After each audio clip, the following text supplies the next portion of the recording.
diabetes.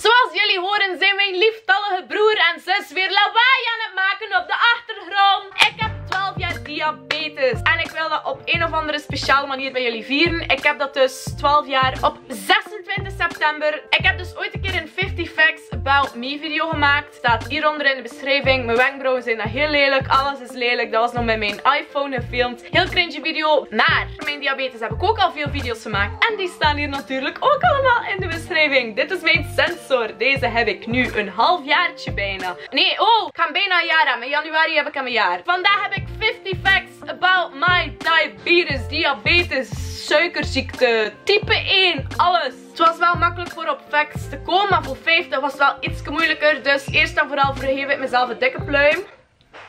Of een dikke duim, whatever. Ik ben heel trots dat ik er 50 heb kunnen vinden. Hopelijk interesseert jullie een beetje en leren jullie nog een beetje bij over mijn diabetes. En diabetes in het algemeen. Nummer 1. Als mijn suiker te hoog staat, heeft mijn buik warm.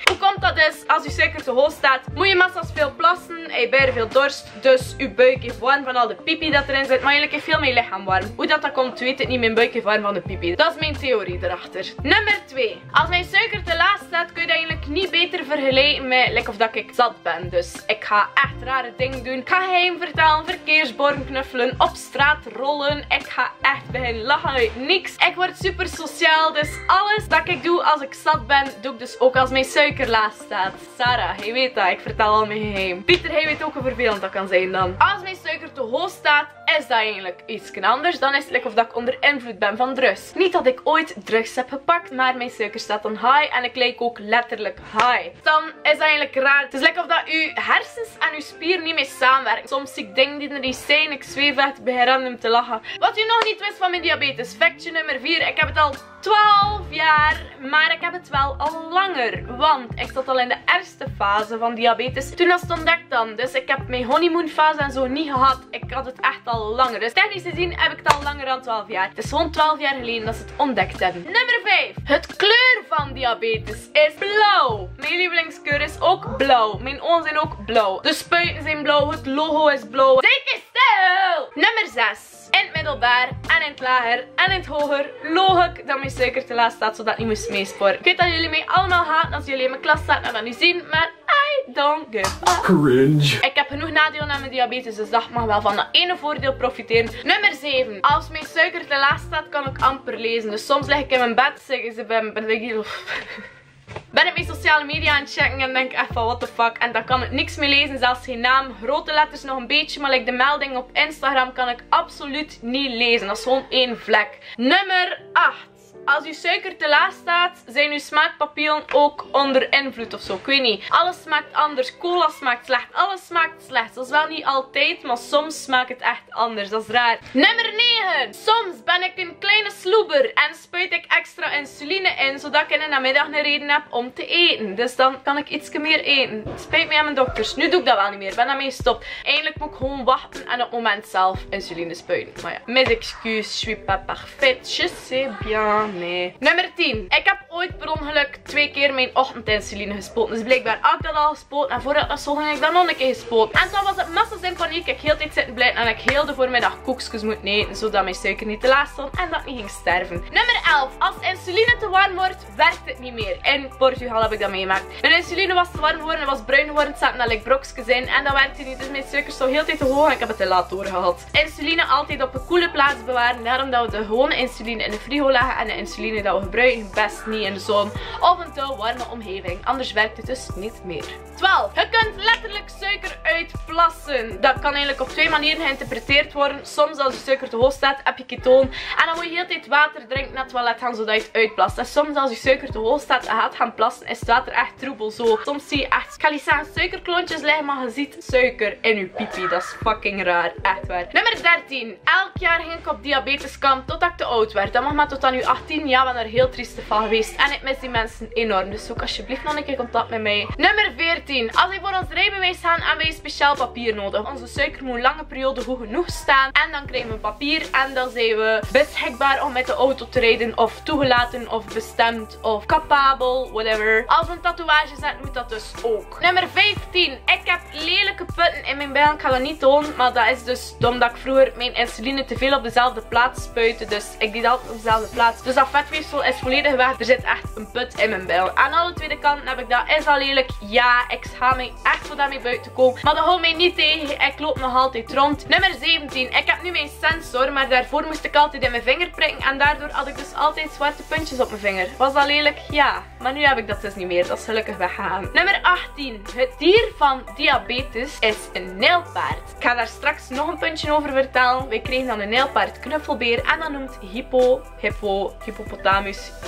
Dat is dus nijlpaard in een of andere taal. Als je suiker te laag staat, noemen ze dat ook een hypo. Dus dat is wel een grappige link. Als je suiker te hoog staat, moet je echt om de 20 of 10 minuten naar het wc. En dus in de openbare toiletten kan dat kostelijk zijn. Technisch gezien moet mij niet betalen in de openbare toilet. Maar uit principe doe ik het toch. Tenzij als ik echt 30 keer in een uur naar het wc moet. Dat is gewoon unbroken na een uur of zo, weet wel. En ja, normaal zien in winkels like de Zara of de H&M. Overal zouden ze ons naar het toilet moeten laten gaan. Of we mogen die een proces aan doen. Maar ik ben niet zo'n bitch. Dus ik plas zoals de normale mensen op de normale plaatsen. Dankjewel, Bo. Als je suiker hoog of laag staat, kun je soms meer of minder honger hebben. Dat is heel vervelend. Soms als mijn suiker hoog staat, heb ik absoluut geen honger.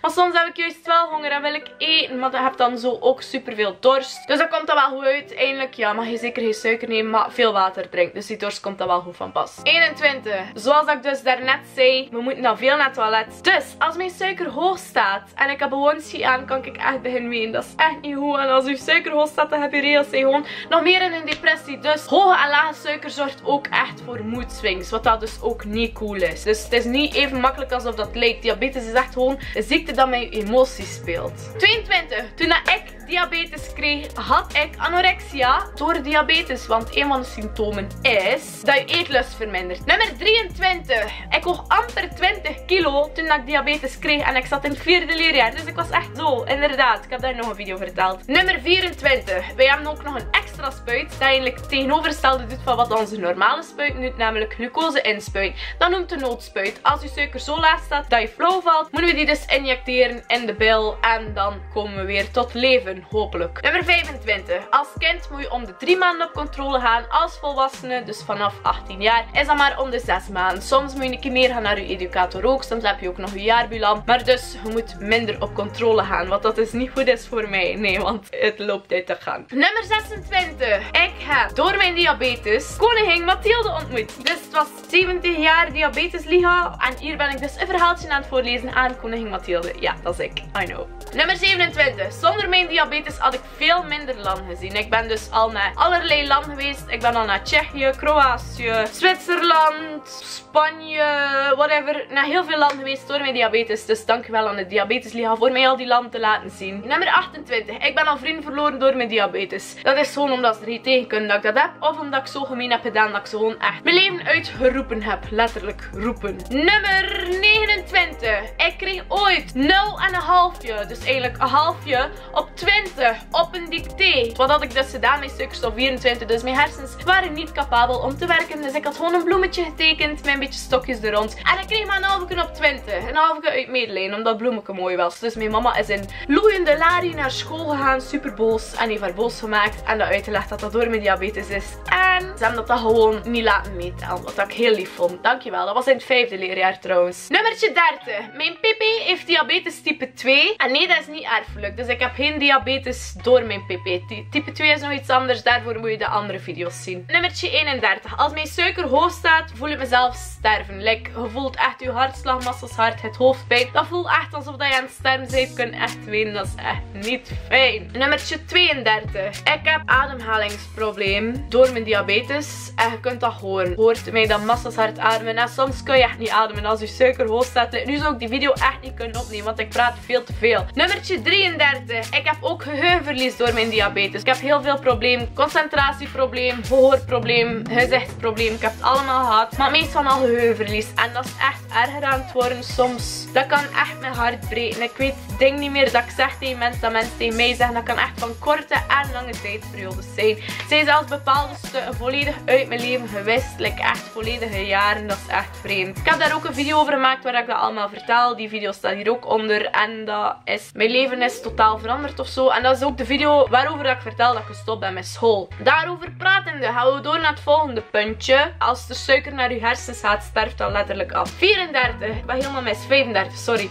Dat is eigenlijk slecht nieuws. Het is de eerste keer dat ik jullie dat vertel. Pak het niet te erg op. Het is natuurlijk niet zo erg. Maar in mijn ene voet heb ik niet echt gevoel meer. En die is dus lichtjes aan het afsterven. Maar ik ben ervan overtuigd dat ik die nog heel mijn leven ga houden. Ook al is die aan het afsterven. Daarom dat nu een best voor mijn diabetes. Dat ik hem zeker kan houden. Niet mee in zitten. Nummertje 36. Je kunt daardoor dus veel verliezen. Je kunt dus blind worden. Je kunt ook verlamd raken. Nummer 37. Dat is dus ook de reden waarom dat ik gestopt ben met te studeren op de hogeschool. Dus fuck de mensen die mij pesten met YouTubers die stoppen met school. Ik heb dus wel mijn fucking diploma van het middelbaar. En ik heb 2 jaar hogeschool gedaan en ik heb moeten stoppen door mijn diabetes. En niet door YouTube. Ik heb me toen gewoon meer beginnen smijten op mijn YouTube, zodat ik ergens troost kon in vinden. Dus fuck jullie. 38. Als onze suikerlaag staat bibberen om de handen enorm. Dus dat zit me echt zo. Je ziet dat echt. Nummer 39. Als diabetes genezen uw wond ook veel trager. Like, ik heb zo'n papiersnee gehad, zo gewoon van een doos. En dat is gewoon een maand en een half gebleven. Dus dat is bij alles. Daarom dat dat ook zo fragiel is bij je voeten. Like, alles ineens veel trager. Het begint donker te worden. Ik begin ook donker te worden. Sorry alvast daarvoor. Nummertje 40. Ik draag geen hakken meer door mijn diabetes. Terwijl dat ik dat heel jammer vind. Ik heb nog een modeshow en alle repetities op hakken gelopen. Ik droeg vroeger elke fucking dag hakken. En nu is dat gewoon echt, als ik naar een feest moet, dat we heel moet neerzitten en eten. Dan zou ik een keer hakken kunnen aandoen. Maar omdat mijn ene voet dus zogezegd aan het afsterven is, draag ik dus geen hakken meer. Want als ik hakken aandoe, zit ik vol met wondjes. Ik kan ook niet meer uithouden van de pijn. Nummertje 41. In de lagere school komt er ook elk jaar een dokter langs voor uitleg te geven over mijn diabetes. En wie wou, kreeg dan een vingerprik. Dus iedereen was altijd super hyped. Geen les en een vingerprik. Oh, dat was super cool. Dus ja, toen had ik vriend. Oké. Nummertje 42.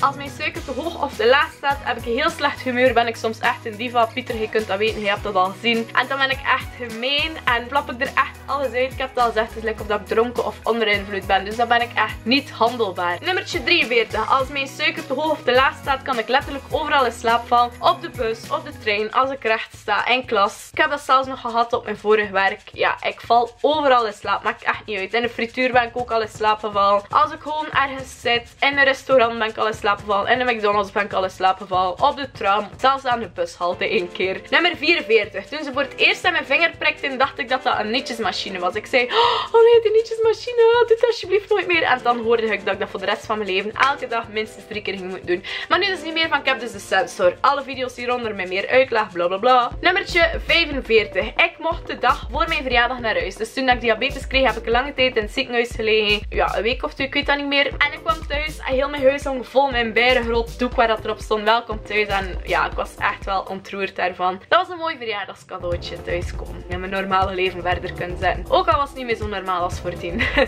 Nummertje 46. Diabetes en alcohol. Dat is heel moeilijk. Als je alcohol drinkt, gaat je suiker op het moment zelf heel hoog staan. Maar wat dan de meesten niet weten, is dat nadien je suiker enorm naar beneden gaat. Dus de suiker staat hoog. Wat doen ze? Ze spuiten insuline bij, zodat de suiker naar beneden gaat. Maar van alcohol nadien gaat je suiker ook naar beneden. Dus dat gaat te veel naar beneden. En dan komen ze in een slechte hypo en kunnen daar mensen aan sterven. Dus let alsjeblieft op diabetes als je dat bekijkt. Als je suiker hoog staat naar alcohol, wacht gewoon af. Buiten binnen een paar uur of zo. Dus no. 47. Normaal moet ik al mijn eten wegen met een weegschaal. Maar zie mij in de McDonald's toekomen met een weegschaal? Nee, dus ik doe dat niet en ik ben altijd gezond. Ik gok gewoon. Nummer 48. We kregen vroeger, toen we net diabetes hadden, een beer voor in te spuiten. Dat was een beer met al plekken en dan moesten we daar dus in oefenen. Slaappaal! Ja, we moesten daarin spuiten gewoon voor te oefenen. En we zagen dan ook de plekken. Dat was op de arm, op de bil, op de poep daar ook. Maar ja, ik doe dat niet op mijn poep. Niemand doet dat in zijn poep. En op de buik. Ja, normaal moet dat in de buik, maar ik doe alles in mijn arm. Sorry. Dat is dus eigenlijk nog een fact dat ik kon vertellen. Oké, fact nummer 52. Ik heb diabetes en ik ben heel gelukkig. Dat is echt een fact voor mij af te sluiten. Maar dat is gewoon een fact. Dat is een fucking feit. Ik ben heel gelukkig en ik zit hier in het donker, dus ik ga de video afsluiten. Ik heb 12 jaar diabetes. Ik heb jullie 50 facts over mijn diabetes verteld. Hopelijk hebben jullie nog iets meer bijgeleerd. Is het nog niet zo? Heb je nog vragen? Bekijk dan eerst alle video's met diabetes hieronder. En als je dan nog vragen hebt, mag je die altijd stellen. Want ik zal daar wel nog video's over maken. Ik wil jullie zeker bedanken voor het kijken. Mijn linksjes staan hier ook allemaal onder. Ook voor eindwerken proeven ben ik al heel veel gevraagd en ik wil dat blijven doen. Dus nog mensen die eindwerken of whatever hebben met diabetes. Ik wil jullie zeker helpen. Dus stuur al jullie vragen en andere dingen naar mij door. Dankjewel. Totdat ik er weer zie. Met of zonder 12 jaar diabetes. Het zal al echt wel met 13 jaar diabetes zijn. Maar ondertussen zal ik wel nog een paar video's maken. Oké, doei!